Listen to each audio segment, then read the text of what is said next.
What is going on, my people? It is your guy Hopeful and bringing you some more Mugen League action. In this fighting game league, we put air control characters against each other in 2v2 matches. This video will contain sets 3 and 4 of wave 13, which means the time to fight has finally come to Mugen League. Maybe 2 teams at least, minimum. So in the background, Shuriken Shadow charging up, Bartholomew Kuma the Paul being attempted inside the erupted Sakura and Naruto went for a big Rasengan. Mugen League where we put Mugen League where we put air control Mugen characters against each other in a league-based format. If you're new to the channel, I'd like to say welcome and enjoy your stay. I'm currently posting a lot of Mugen League videos, so if you like anime, 2D fighting games or fantasy matchups, then you're in for a good time. Before we get into the first set of this video, let me show you guys the updated league table right now.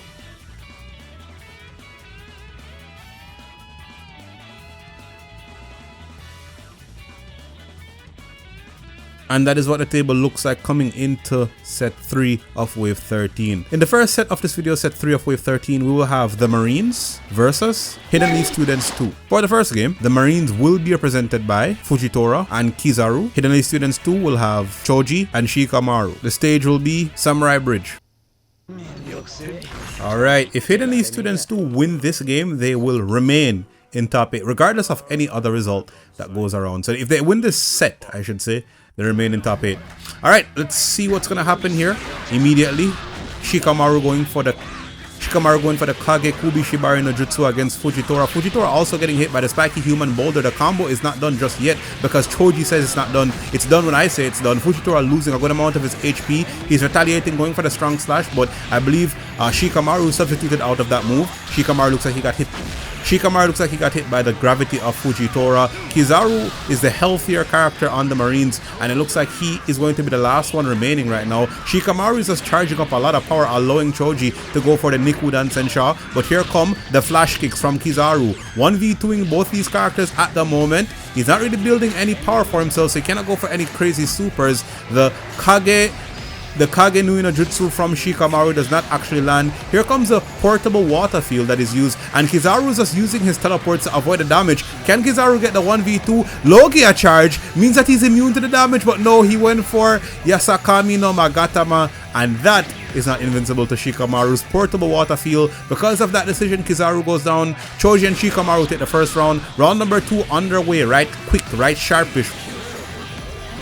Choji attacking Kizaru, changing his focus over to Fujitora, hits him with the giant palm, but gets hit by the lightsaber of Kizaru. And now here comes Fujitora trying to get the after slash game in control, trying to get the after slash game ready and waiting. The grab slash will come out and it only hit Shikamaru. Actually no, the tail end of it hit Choji. The Shikamaru went so far up off the screen, we saw like a black border up there. The after slash mid combo, you already know Shikamaru gets finished off by that. He used the last opportunity to go for a kunai trap, a hovering kunai. Let's see if that will be enough to help Choji. He goes for Chodan Bakugeki. Kizaru's almost down. The giant palm hits Kizaru, and Choji is going to get the 1v2. I was kind of joking when I said the hovering kunai from Shikamaru could help out Choji, but apparently it did. Choji with the bust out, his giant palm bust out is really strong, and apparently the move hits behind him as well. I didn't want to fight, but you forced me. Choji, you're crazy.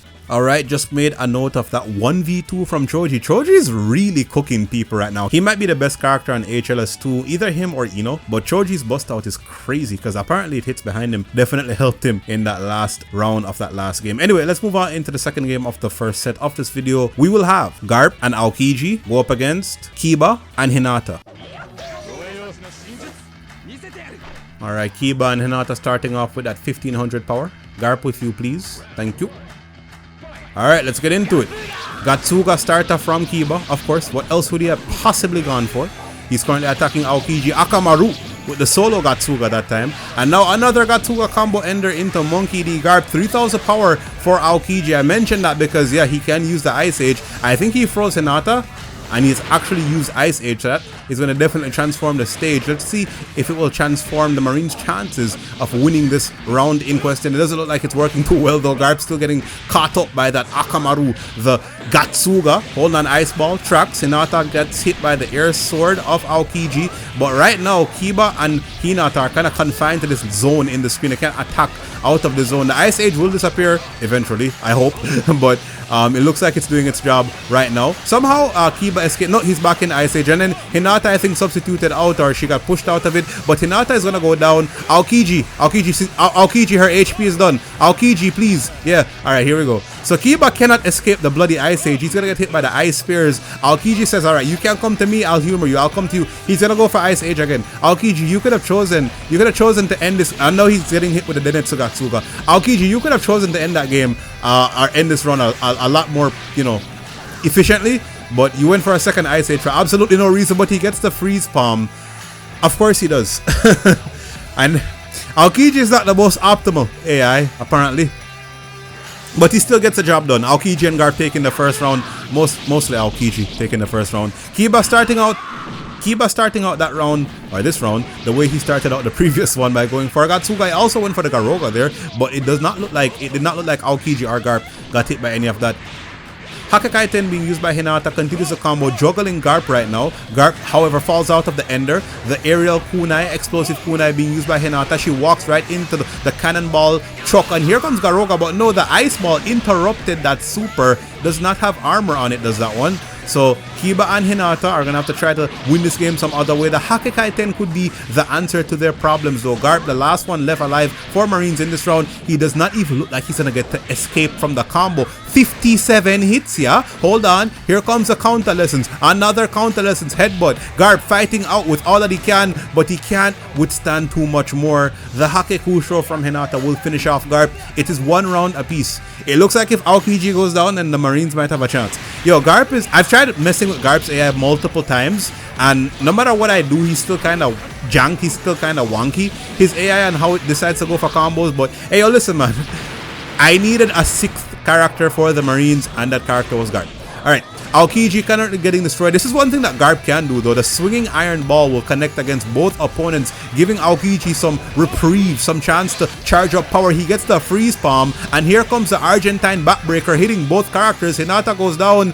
Garp is gonna go for the Super Marine backbreaker. It does not hit Kiba. Kiba has to fight out of this. It's a 1v2. Goes for the aerial Gatsuga, the double Gatsuga. Akamaru is there to help Kiba right now. A Gatsuga from the back. They didn't expect that one. A substitution jutsu into another Gatsuga interrupts the cannonball barrage. Aokiji is almost down, but is it going to be enough? Can Kiba actually take him out? No, he cannot, because Aokiji is using low gear charge, and meanwhile Kiba was distracted trying to hit an Aokiji who he couldn't hit. Garp just finished him off with the cannonball barrage. Aokiji, bro, why does Aokiji bug out so much? Yo, Aokiji, thank you, bro, thank you. Yeah, I think it's because when he goes for his power charge, his animation, his win animation is also his power charge, so it's really wonky. But Garp and Aokiji are actually going to take that one for the Marines. Right then, the result of the first set is going to be a draw between Marines and H.L.S.2. H.L.S.2 won the first game, Marines won the second game, so gonna be a draw. Both teams get 1 point. Let's move on into set number 2. We will have Hidden Leaf Teachers go up against Allied Shinobi Forces 2. For the first game, Hidden Leaf Teachers will be represented by Asuma and Might Guy. A.S.F.2 will have Temari and Kankuro. The stage will be Tenru Forest. Alright, who do you think will take this set, the second set of the video? Will it be H.L.T or will it be A.S.F.2? H.L.T can still make it into top 8 if they win several more games, but they still have a chance of making it into top 8, as do a lot of other teams who are outside of top 8. Anyway, Great Tornado is going to be used by Temari, sending in multiple wind projectiles. So here comes the Huchiagara though from Asuma. Temari still charging up a lot of her power, and here comes the Great Tornado, her 2000 power super, 2500 power super, I believe. Asuma and Might Guy getting hit by the business end of that move. Might Guy getting hit by the flamethrower from the Sorcery Puppet, and now he has activated the 8 gates. The Sekizo blocked by Temari. Katon Huichiagara coming in. Guy tried to apprehend Kankuro but was interrupted by the enhanced flamethrower, and now here comes the barrage of spikes. Asuma is not strong enough to handle that one. Temari and Kankuro are going to take the first round. Now Temari and Kankuro are really good zoners. They're both really good zoner. They're both really good zoners. And then Might Guy and Asuma are really good up close. Even though Asuma has some decent range moves that he can use, like his Futon Senpuken. I don't know if we're going to get to see any of that in the second round though. Flying Swallow Thrust. So this is where Asuma and Guy are most comfortable, is when they are right on top of their opponents. The Spike Cannon is going to get interrupted. Actually, no, it still hits Guy. Guy probably going to activate the 8 gates just on cue. There it is. And what can he do here with this transformation? He uses the Kagebuyo to get in, but he's still getting hit by a barrage of spikes. Asuma, I think, went for the Trench Knife Toss. I did not really catch that. 8 gates overflow into the Warp Sekizo. And the closer Asuma and Guy are to their opponents, the better it is for them. Might Guy is going to get finished off though. No, he's still alive. The Warp Sekizo finishes off Conqueror, and then the Huichi Yagura will finish off Temari. So it will be 1 round apiece. H.L.T. putting up a fight. And like I said, the closer the fight is, the closer Asuma and Might Guy are to their opponents, the better they are. When Temari and Conqueror get that distance, as we saw in round 1, then it will be advantage to A.S.F.2. Alright, multiple punches. Here comes the Flying Swallow Thrust, launching both characters in the air. I believe Temari got hit, or Conqueror got hit, by the Omatarenge of Asuma. I saw Huichi Yagura being summoned there. Oh, poison bombs have been used by Conqueror. And here comes Huichi Yagura again. So Asuma fighting back. Guy going in now. He has been poisoned, but he's also going to go for the 8 gates. Will he finish off his opponents? Temari's definitely down. And the 8 gates combo, flaming punches, as well as the Flying Swallow Thrust from Asuma will give H.L.T. the game win. So H.L.T. can still make the top 8 despite the fact that they started out the season so poorly. If they get a couple more wins, maybe 3-4 more wins, they can definitely get into top 8 and basically pull an upset. And that goes for like a lot of teams that are not in top 8. They can still make it into top 8 with like 2 wins and other results going their way. Alright, let's move on into the second game of the second set of the video. We will have Jiraiya and Kurenai go up against Han and Onoki. Alright, Jiraiya and Kurenai, if they win this game, they will get a win for H.L.T. I will mention an important statistic. Onoki has the second best differential in the league. I think it's 7-1. The only person that has a better differential is Rukia, who I believe is 7-0 for Team Bleach. And by the way, Team Bleach has not lost a set in Mugen League thus far. Alright, Han and Onoki have lost a decent amount of HP. Hidden Leaf Teacher is trying to pull off the upset based on table standings, of course. Doton Yuminama will finish off Onoki, and then the Cherry Blossom Wrath catches Han. Really good combo. Really good combo weaved by Jiraiya and Kurenai there. That was really decent to finish off both characters. Jinton Genkai Hakuina Jutsu, you already know.